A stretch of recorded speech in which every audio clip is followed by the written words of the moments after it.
106.5. Son las 9:53 minutos. Aquí estamos recibiendo a Carlos Alberto Montaner. Él está en compañía de Víctor Bisonó, de Hito Bisonó, que es el presidente del Centro de Análisis para las Políticas Públicas, que es precisamente quien ha invitado a Montaner al país para la presentación de el libro El estallido del populismo. Entonces nos va a acompañar en algún momento, debe estar en camino, José Antonio, el expresidente de Costa Rica, Miguel Ángel Rodríguez. Sí, ayer se celebró el seminario América Latina, oportunidades y desafíos con motivo del 10º aniversario del Centro de Análisis para Políticas Públicas que dirige Hito Bisonó. Entonces vamos a empezar con Hito Bisonó para que nos hable de esta actividad y después entonces empezamos a conversar con Montaner. Bueno, primero darle las gracias a ustedes como siempre por su gentil acogida aquí, Antonio, que hoy además está con nosotros, ¿verdad? Acompañándonos. Reforzándonos. Y aprovechar además, agradecerle, no solamente como lo he hecho personal, sino público, a don Carlos Alberto, a don Miguel Ángel Rodríguez, y otros amigos que estuvieron ayer como panelistas, Samuel Conde, Carlos Guillermo León, José Torrada de México, Gerardo Bon Giovanni, que es el secretario general de la Fundación Internacional para la Libertad, y celebrando los 10 años del Centro de Análisis para Políticas Públicas, que comenzó, bueno, como una idea de debate, de formación de jóvenes, que es donde estamos más enfocados, y tratando de darle algo de contenido al debate de la política en República Dominicana. Y mirando un poco hacia atrás, ayer hacíamos un breve recuento de las oportunidades con que hemos interactuado con, yo diría que casi todas las universidades del país, y además con otros centros que también se dedican a este tipo de actividades, y nos sentimos muy conformes con ello. Hemos tenido la oportunidad de enviar fuera a diferentes escenarios y experiencias a jóvenes dominicanos, y ayer tuvimos un jueves, mañana completa, a casa llena, habían 300 sillas y estaban, además, bueno, no por el CAP, sino también por quienes estaban ahí presentes, ¿verdad? Como ¿Cómo no asistir a esa actividad de ayer? Que yo me perdí. Pero... y queremos decirle al país, a través de ustedes, que nuestro compromiso continúa con la política, con la democracia, con la libertad, con la formación de los jóvenes, con darle la oportunidad a los jóvenes que participen, que le pongan atención a la construcción de su propio futuro. Bien, señores, pues recibimos aquí en la casa, Hito trajo a su casa a Carlos Alberto Montaner y vamos a conversar. Así es. Vamos a conversar con él, a darle la bienvenida una vez más a la República Dominicana. Bueno, el debate en estos días tiene que ver con lo que ocurrió en Las Vegas y si esta tradición de la segunda enmienda que viene desde 1791, que consagra, ¿no?, el porte de un arma de fuego como algo, como un derecho constitucional. Si esto habrá de variar para evitar tragedias como esta que se produjo en Las Vegas y la última que se había producido en Orlando, una con 50 muertos, la de la discoteca de Orlando, ahora 59 muertos. Siendo las dos mayores tragedias que se han producido con armas de fuego en los Estados Unidos. Yo no creo, Julio, que eso cambie mucho la ecuación, porque realmente lo que va a pasar es que el mecanismo para convertir el arma regular en un arma automática a lo mejor se prohíbe, pero eso que lo que va a conseguir es que en vez de los 59 muertos de la discoteca sean los 50 muertos del otro. 25. Claro, 25, pero realmente no va a variar nada sustancial. Yo estaba escuchando precisamente antes de llegar este programa y había escuchado algo que me llamó mucho la atención, que es el testimonio de un tipo que asesina a su mujer. Sí. Sí. Y la frialdad con que ese señor habla, que es una cosa realmente espeluznante. Espantosa, después de haber cometido el hecho. Claro, y entonces yo lo asocié con el tipo de Las Vegas. Es decir, el tipo de Las Vegas es un desalmado sin ninguna empatía, que carece de emociones y que sencillamente dijo, bueno, me voy a ir y me voy a ir matando gente, y se acabó y mató 60 personas y no mató más, precisamente porque llevaba un arma automática, curiosamente. ¿Por qué? ¿Qué dato? Porque, claro, porque el arma automática lo que hizo es disparar los sensores de humo. Oye, eso. Y si no se hubieran disparado los sensores de humo, no se hubiera sabido desde dónde partían los balazos. Wow. Entonces hubiera sido quizás peor si no hubiera tenido las armas, si no hubiera tenido ese mecanismo que convertía en una ametralladora automática lo que era un rifle más o menos convencional. Ahora, una sociedad como la norteamericana de 325 millones de habitantes no tiene, yo creo que dada la complejidad de esa sociedad, no son tantos lo que pasa es que cada vez que ocurre un fenómeno de esto nos estremece, pero no son tantos, desde el punto de vista numérico, no son tantos los muertos que se producen cuando estos asesinos locos deciden... Pero usted ha dado la palabra clave, estremecimiento. El estrés colectivo que genera este tipo de cosas, tremendo. Porque ya se supo que él estaba pensando atacar al Fenway Park de Boston. Ah, sí. Entonces imagínese usted... No, él pensaba escaparse. Es decir, él no tenía previsto morirse. Sí. Cuando él se da cuenta que lo han localizado. Cámaras en el entorno. Claro, él pensaba escaparse. El vigilante lo hirió, incluso un vigilante desarmado del hotel le tocó, al escuchar los disparos, tocó para evitar que él siguiera disparando, según la información. Sí, él tenía cámaras fuera en el pasillo y lo vio y le disparó. Le disparó y lo hirió. Y lo hirió, no lo mató. No, gracias a Dios. No está muerto el vigilante, no está muerto. Bueno, como tenemos muchos frentes abiertos, habrá que saltar de un tema a otro. De Las Vegas nos vamos hacia el norte para preguntarle su opinión sobre la situación en Cataluña. ¿Ve alguna salida vía diálogo después de lo ocurrido el domingo pasado y durante esta semana? Eso sería lo ideal, pero yo realmente dudo mucho que los españoles, que tienen una larga tradición de falta de entendimiento de lo que es el diálogo y lo que es una negociación, dudo mucho que eso ocurra. A mí me gustó la declaración del rey. Yo creo que Felipe VI es un tipo muy especial, que se sintió un poco como su padre ante el golpe.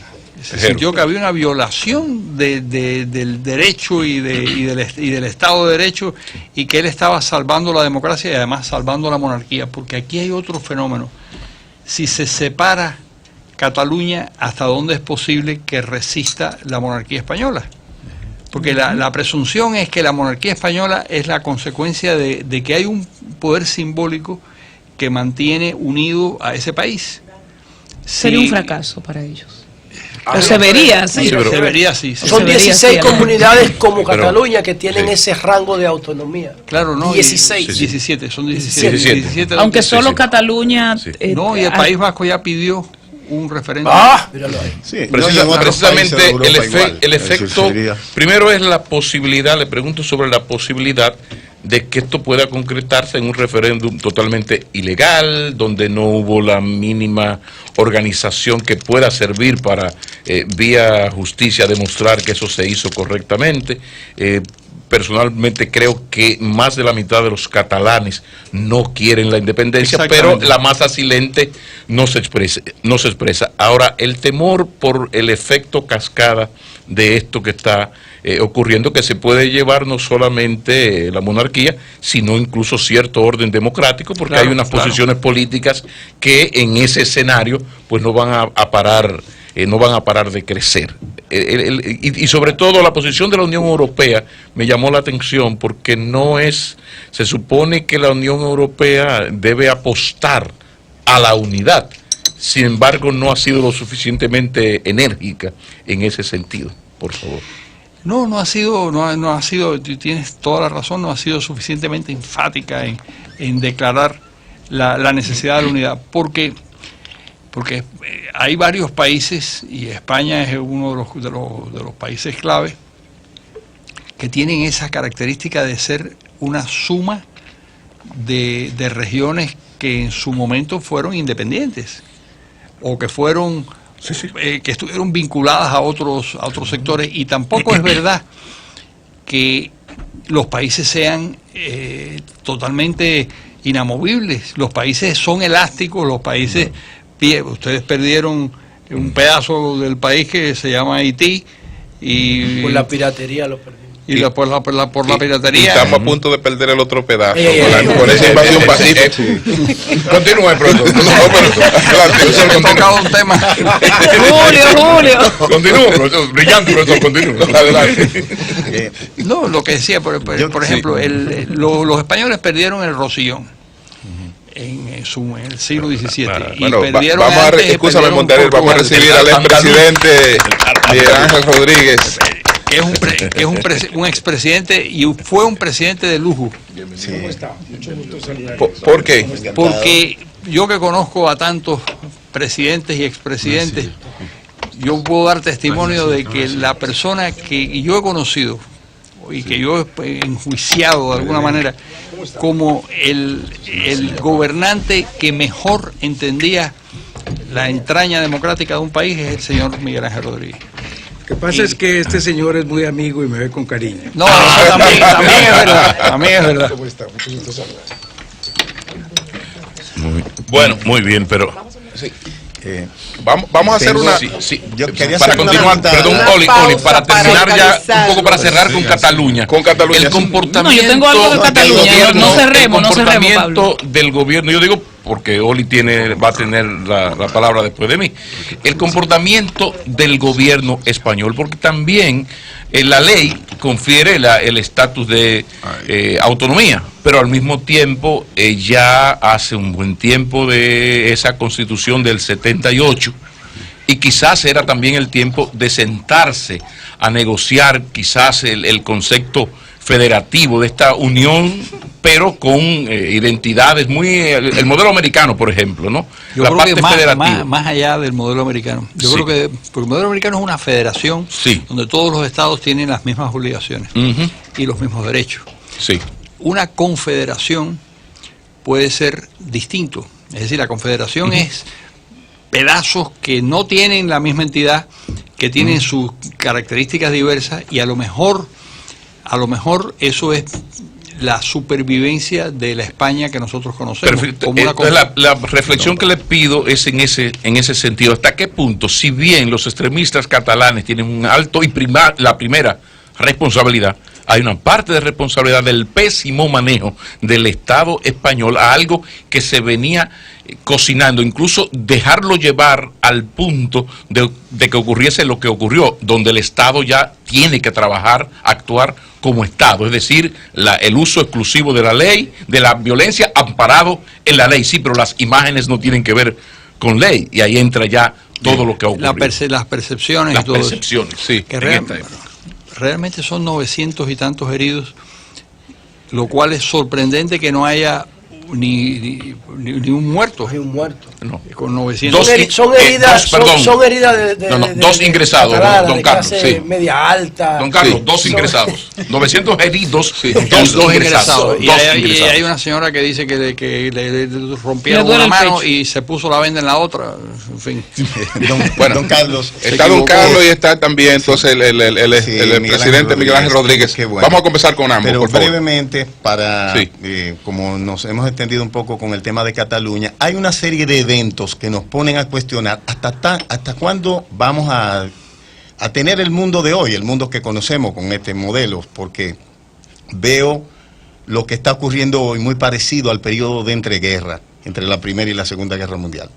Un referéndum en la parte kurda de Irak que hace que uno de los miembros más importantes de la OTAN, que es Turquía, construya prácticamente una alianza con Irán. para evitar hace la construcción de ese Estado. Y la independencia de los kurdos, una Entonces, nación de 25 millones de personas. Así es. El tema de Cataluña y otros movimientos secesionistas en algunas otras naciones de Europa, fruto de la misma situación.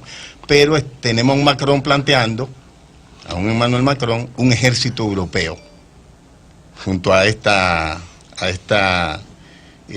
decisión. Tenemos, por ejemplo, la situación del Bundestag y la llegada de nuevo de la ultraderecha al Parlamento alemán. Lo que significa la posición incluso que planteaban de que Putin estaba respaldando a Cataluña, cuando a Putin eso no le conviene, porque él también tiene el agua hirviendo por las cantidades de repúblicas separatistas que hay en Rusia. Pero los catalanes han descubierto, los españoles han descubierto que efectivamente hay una intervención mediática de Rusia. Pero es que Rusia no debía tener ningún interés.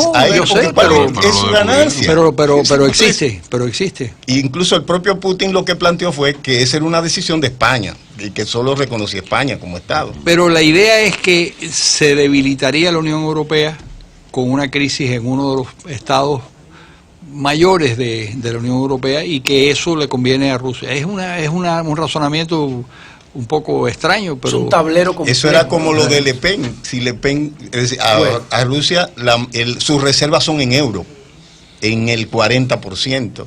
Si el euro se debilita, entonces lo perjudica. Además, su cliente fundamental es Europa. Que fue el razonamiento de China cuando Lula da Silva, que era presidente de Brasil, tocó a las puertas de China para pedirle a los chinos que se sumaran a una especie de campaña contra los Estados Unidos. Le dijeron, bueno, el 80% de nuestras reservas están en moneda americana. Exacto, y además... El pragmatismo...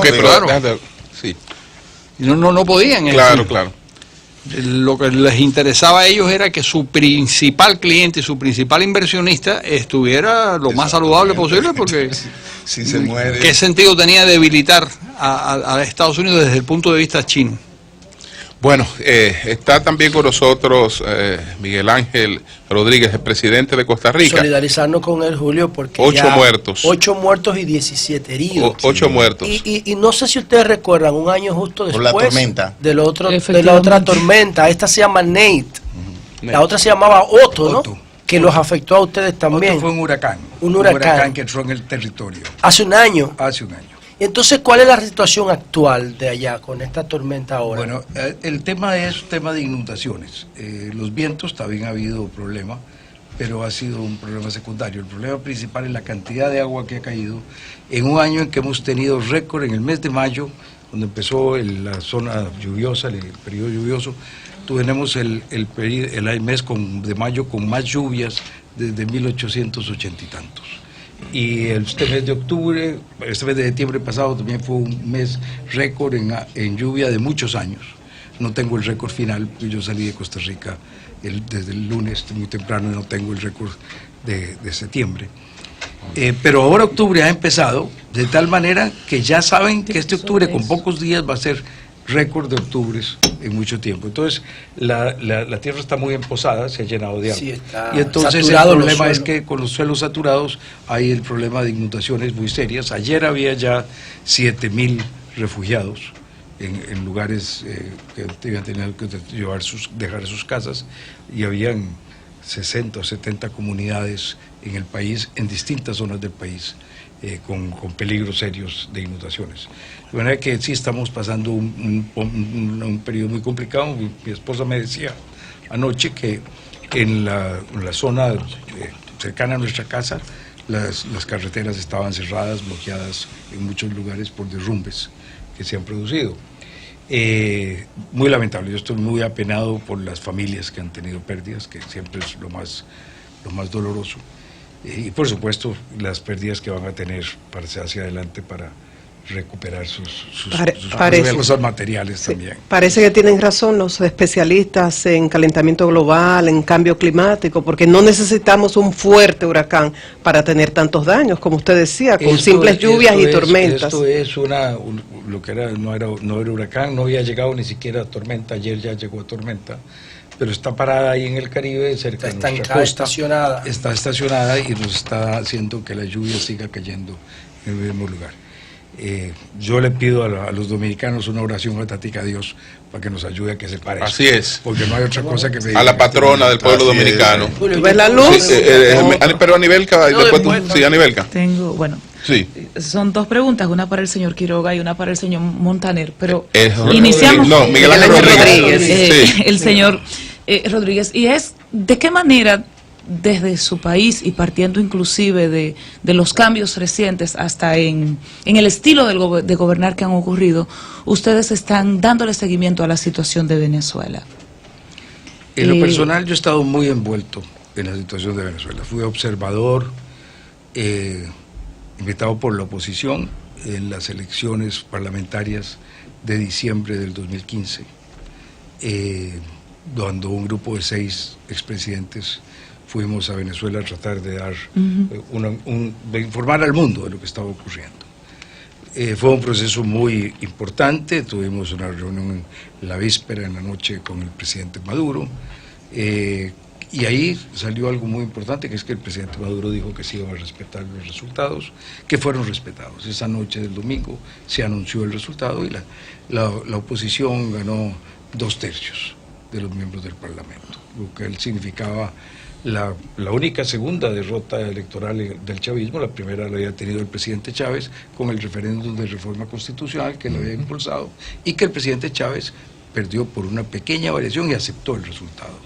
Entonces esto pues daba lugar a un optimismo de pensar que íbamos a tener un periodo de cogobierno, de cohabitación, como dicen los franceses, cuando hay un partido dominando uno de los poderes y otro partido dominando el otro, y se suponía que pues eso iba a ser un poquito complicado, pero que iba a dar lugar a un camino, a un cambio en Venezuela, de no seguir con un solo gobierno, un partido único dominando todo, sino que iba a empezar un proceso de pluralismo. Desdichadamente eso no ocurrió así. Desdichadamente el gobierno, después de que reconoció el resultado electoral, lo que hizo fue utilizar la propia asamblea saliente, no la que iba a entrar, sino en ese mismo diciembre, la propia asamblea saliente, para hacer unos cambios muy grandes en el nombramiento de jueces, de los jefes del Poder Judicial. Y con eso se apoderó del Poder Judicial de una manera mucho más partidista. Ya tenían 18 años o 17 años de venir nombrando los magistrados, pero hicieron un cambio para poner radicales, poner gente de partido completamente. Con lo cual, después llegaron al ejercicio del gobierno los nuevos parlamentarios, y lo primero que hicieron fue que un gobernador en una de las zonas señaló que en una conversación por radio había habido indicios de que se había hecho fraude. Con base en eso, sin ningún juzgamiento, sin ninguna búsqueda de pruebas, le suspendieron las credenciales a 3 diputados, de manera que perdiera los 2/3, la mayoría absoluta que se necesita para ciertas actividades legislativas en Venezuela, lo perdiera la oposición. Y desde ahí empezó todo un proceso en el cual, aunque el primer día, cuando los diputados van a tomar sus posiciones, el ejército, con el ministro de Defensa a la cabeza, ayuda a que puedan tomar posesión, porque habían llegado algunas turbas armadas por el chavismo que querían impedir que pudieran entrar, el ejército les abrió camino y les dio posesión. Pero después de eso, empiezan a quitarles las atribuciones. Que un decreto de emergencia que hace el gobierno tenía que ser aprobado por el Congreso lo rechaza, pero entonces la Corte dice, no, nosotros lo aprobamos. Y ahí empieza todo un proceso a quitarle las competencias a la Asamblea, al Congreso, al órgano legislativo. Las competencias de presupuesto, las competencias de control político, las competencias de legislar, las competencias de hacer una ley de amnistía para liberar a los presos políticos. Y en un proceso que lleva a que el gobierno vaya asumiendo todos los poderes y que el equilibrio institucional de la división de poderes se fuera perdiendo. Y eso pues desencadena en unas manifestaciones a mediados del año 16, cuando esas manifestaciones están en curso, viene un proceso de tratar de promover una negociación. La oposición va a esas negociaciones, desarma la presencia en la calle que tiene. El resultado inicial de esas negociaciones parece que va muy bien encaminado, con 4 puntos que se establecen, que era un cronograma electoral, una liberación de presos políticos, reconocimiento de las atribuciones de la Asamblea Nacional, del órgano legislativo venezolano, y abrirse a la ayuda humanitaria para atender. ¿Es optimista usted respecto a Venezuela y el proceso que está viviendo en este momento? ¿O se circunscribía dentro de la posición de algunos que han dicho es que Venezuela puede ser la Corea del Norte de América Latina, inclusive? Pues yo tiendo siempre a ser optimista. Entre ser optimista y ser Le hablé pesimista, de los dos extremos. Entre ser optimista y ser pesimista, que son dos fatalismos, difícilmente ninguno de los dos se da. Pero yo prefiero ser optimista. Prefiero ser fatalista en el optimismo que en el negativismo. Pero lo que no soy optimista es en el plazo. No sé cuándo se va a dar. Que esto va a cambiar, va a cambiar. Julio. Pero ¿cuánto va a durar? Bien. Presidente. Bueno, vamos a hacer una pausa, José, y regresamos contigo. Son las 10:19 minutos. Nosotros aquí estamos con Carlos Alberto Montaner y el presidente de Costa Rica, don Miguel Ángel Rodríguez, junto con Ito Bisonó. Cambio y fuera.